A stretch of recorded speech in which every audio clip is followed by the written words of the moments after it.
Eu acredito que deserto, ele é pedagógico. O deserto é uma escola. E nós precisamos entender esses processos de deserto, de escassez, de tempos de crise, onde a nossa fé muitas vezes é aperfeiçoada.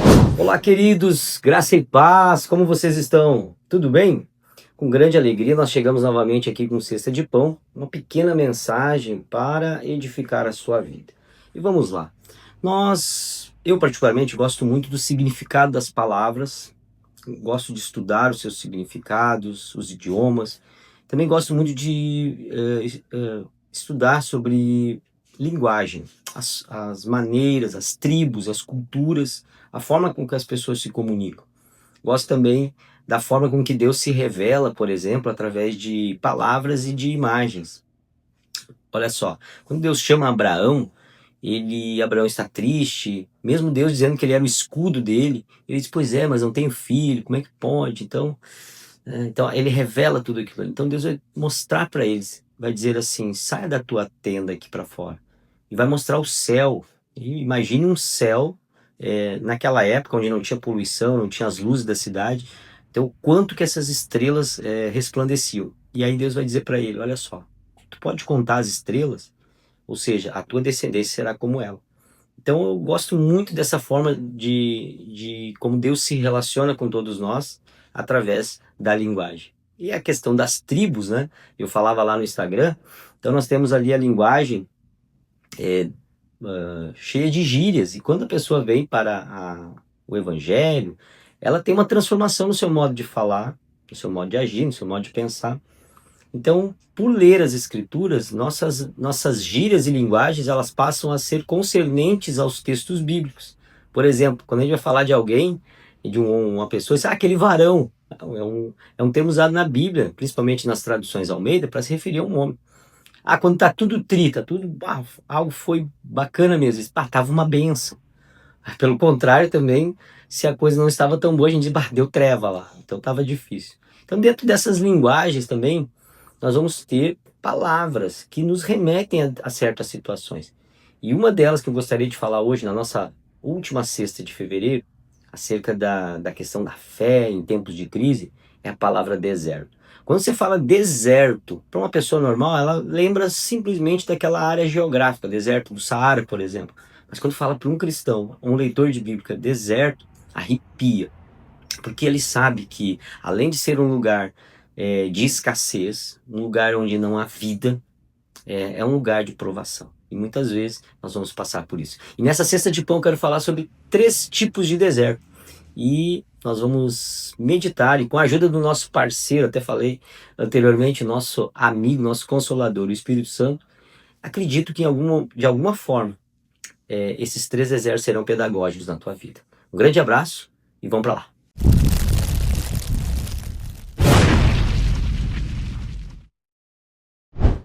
Bora lá então falarmos de deserto? Olha só o que está escrito em Isaías 43, versículo 19, texto que quem me conhece sabe que eu uso ele muito. Eis que faço uma coisa nova, agora sairá a luz, porventura não percebeis?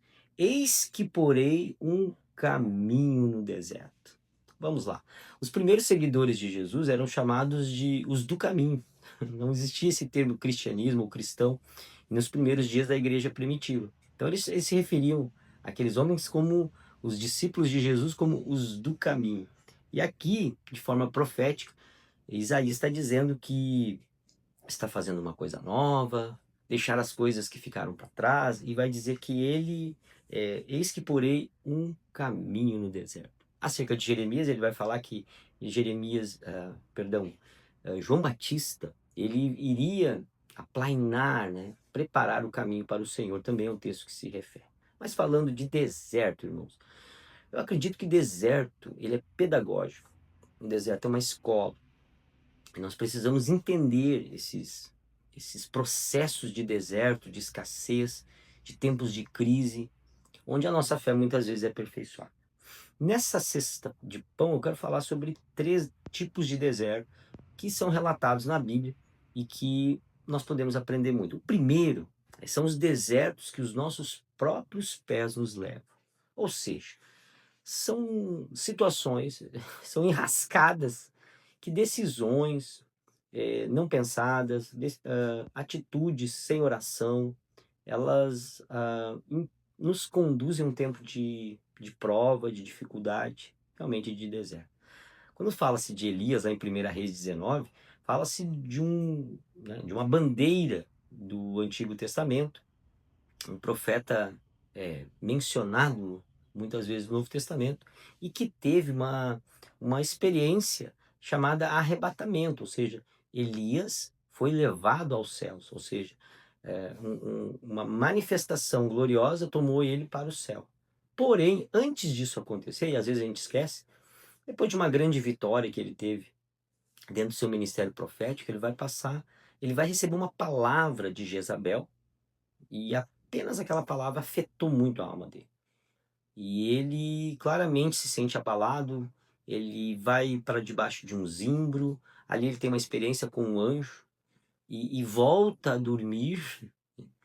E aí, quando o anjo desperta ele, diz assim: cara, tem coisa aí para caminhar, come esse pão aí e vamos lá que temos uma caminhada. Acredito que ele deveria voltar para onde ele está. Porém, ele vai à procura de Deus e ele vai para um lugar mais deserto. Por que que eu tenho isso comigo? Roger está aqui comigo, aqui me acompanhando aqui na gravação. Por que, Roger, que eu tenho isso? É que quando ele chega naquele lugar, Deus diz para ele: o que está fazendo aqui? Era como se Deus dissesse para ele: cara, como é que você veio para cá? E olha, ele andou muito por uma região árida. E aí Deus vai dizer assim para ele: volta, que tu ainda tem coisas para fazer. Então, não veio nenhuma carruagem, nem cavalos de fogo, nem ventania, nada. Os pés que levaram, os pés que saíram. E aqui tem uma situação: quando nós, pelos nossos próprios desígnios, nós vamos para esse lugar, Deus vai nos tratar, esse deserto pedagógico, mas vai dizer assim: olha, você se enfiou nessa, eu vou te dar uma mão. Mas a atitude total é tua de restauração disso. Irmãos, o diabo, quando ele pega esses nossos vacilos, aí ele faz miséria.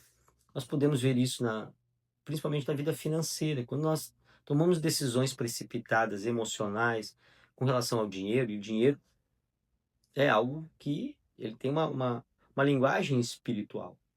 Dinheiro é um bom servo e um péssimo senhor. Eu diria que um senhor maligno.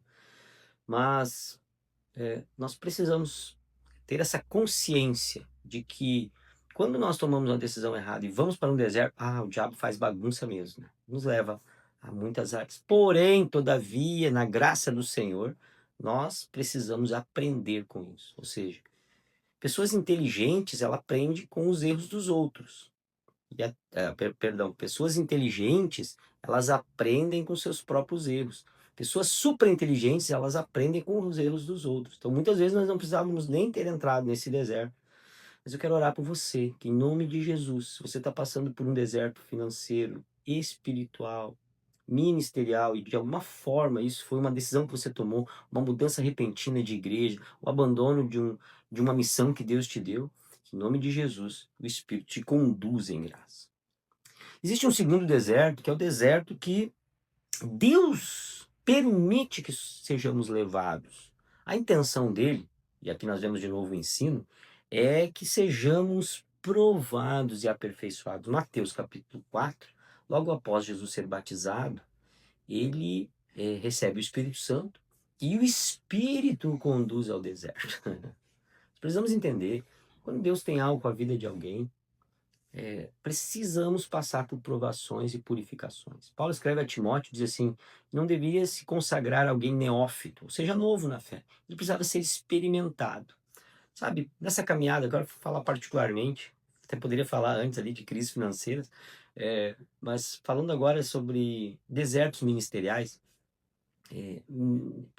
desde o momento que eu recebi uma palavra acerca do meu chamado, assim, uma palavra profética, eu desde criança tinha essa inclinação para o pastoreio. Era algo que me chamava muita atenção. Mas quando eu recebo essa palavra profética, até se cumprir, elas vão levar 7 anos. É um número meio... alguns afirmam ser um número de perfeição, um número que se refere a Deus. Mas são 7 anos, assim, que eu percebi que havia muitas áreas de mágoa, de orgulho, muitas áreas ainda de vaidade. E fui tratado, assim, amados, de uma forma muito intensa. Então, me lembro assim como se, sabe quando você tem lembranças que você consegue lembrar do ambiente, como estava a temperatura, como é que estava assim, tudo. Por quê? Porque esses desertos eram lugares de aperfeiçoamento, lugares onde o fogo ele vai purificar. Então, se alguma obra na nossa vida é de palha, feno, madeira, aí o fogo vem e queima tudo, destrói. E realmente, esse deserto, ele não só destrói essas áreas, como aperfeiçoa aquilo que o próprio Espírito Santo já colocou na nossa vida.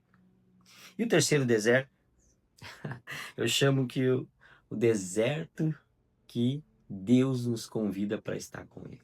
Oséias 2,14, esse é o texto que também faço muita referência. Te levarei a um lugar deserto e falarei ao teu coração. Sabe? Às vezes pessoas até passaram já até por enfermidades, assim. Então, uma pessoa, meu Deus, mas eu estou fazendo tudo certo, ando na presença de Deus, não engano ninguém, não faço nada errado, como é que eu fui parar nesse lugar?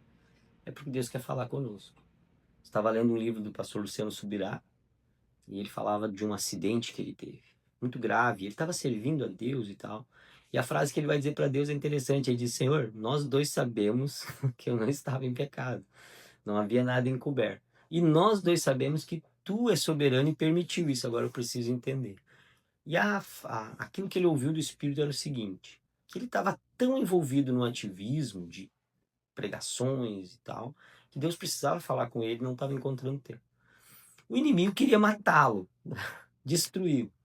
Então Deus permitiu esse acidente, ele teve uma fratura bem forte no braço. Deus permitiu esse acidente.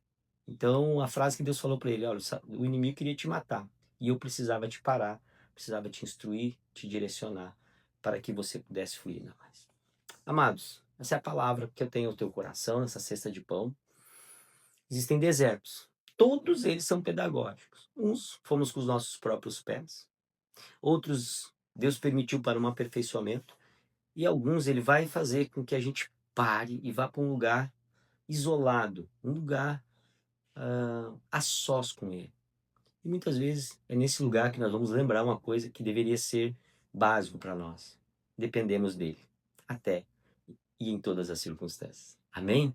Pai, em nome de Jesus, eu te dou graças, Pai, por esta porta que se abriu, Pai, de podermos falar ao coração das pessoas. Pai, nós não estamos a procura. Tu bem sabes, se eu trouxer para fora aquilo que é a nossa conversa, mas tu sabes a real intenção desse projeto. E eu te peço, Pai, em nome de Jesus, que todo irmão que está assistindo, que esteja passando por um deserto, independente de qual área, que ele possa, Senhor, fazer deste lugar uma escola e sair desse ambiente aperfeiçoado para a glória de teu nome. Amém, queridos? Uma grande alegria. Até sexta que vem, se Deus assim permitir, com cesta de pão. Um abração.